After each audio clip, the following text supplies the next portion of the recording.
Reginald Moneybags, a man swimming in more money than Scrooge McDuck, lounged in his gold-plated hot tub. We're talking solid gold, none of that plated nonsense. He sipped on a rare vintage of champagne, bottled the same year the Titanic sank, because what's more luxurious than drinking tragedy? $20? Darling, I spend more than that on lint removal. Suddenly, his rival, the equally wealthy but far more adventurous Blair Venture, appeared on a giant video screen. Venture, sporting a deep tan and a smug grin, was calling from the summit of Mount Everest.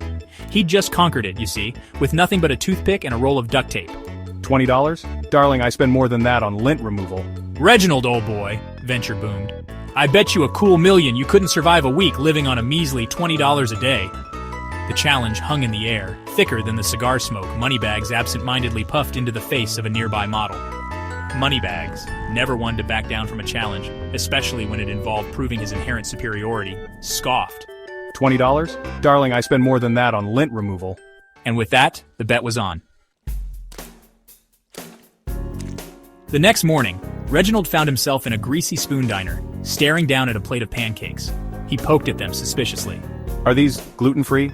He asked the waitress, a woman who had clearly seen things. They're pancakes, hun. They come with butter and syrup.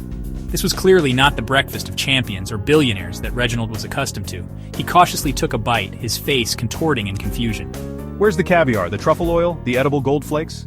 The other patrons, mostly truckers and retirees, stared at him with a mixture of amusement and pity. Reginald sighed dramatically. This living on a budget thing was already proving to be more difficult, and far less delicious than he had anticipated. His stomach grumbling, Reginald decided to tackle his next challenge: public transportation. He hailed a cab, then promptly choked on his own spit when he saw the starting fare. Highway robbery. He shrieked, flinging himself out of the vehicle and into the path of an oncoming bus. He squeezed onto the crowded bus, his designer suit wrinkling in protest. The aroma of yesterday's coffee and unfulfilled dreams filled his nostrils. Must find air to breathe. He gasped, clinging to a pole for dear life as the bus lurched forward.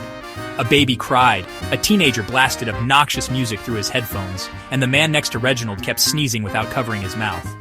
This was, without a doubt, Reginald's personal hell.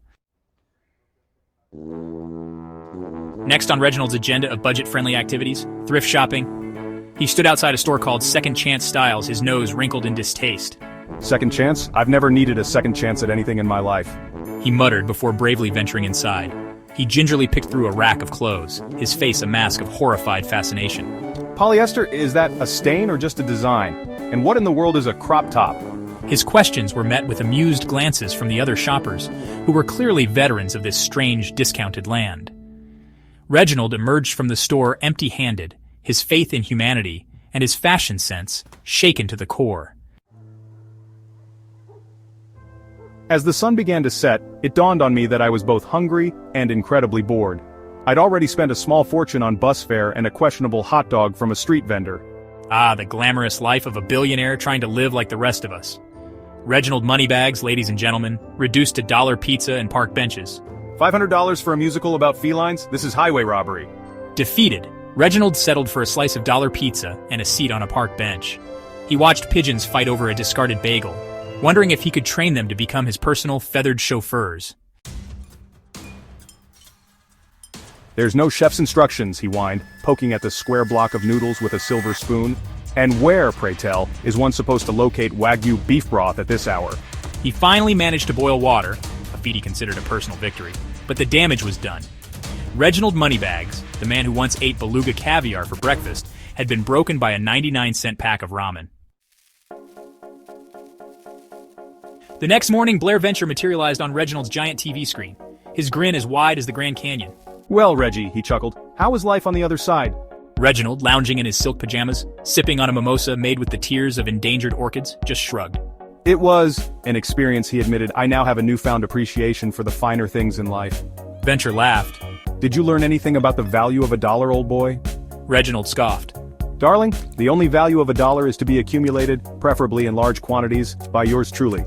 And with that, he dismissed Venture with a wave of his hand and went back to enjoying his ridiculously opulent life. Of course, no one really expected Reginald Moneybags to suddenly become a champion of the people. But here's the twist. The $1 million bet, it went directly to charity. Venture, ever the cunning philanthropist, knew exactly how to motivate his old rival.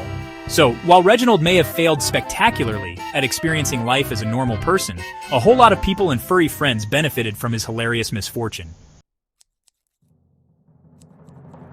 And so, the saga of Reginald Moneybags' brief and disastrous foray into the world of the average Joe came to an end. The audience, having witnessed his every comedic struggle, chuckled to themselves. Because let's face it, there's something inherently satisfying about watching the rich and out of touch try to navigate the mundane realities of everyday life. It's a tale as old as time, and it never fails to entertain. Until next time, folks, stay tuned for more shenanigans from the world of the wealthy and wonderfully clueless.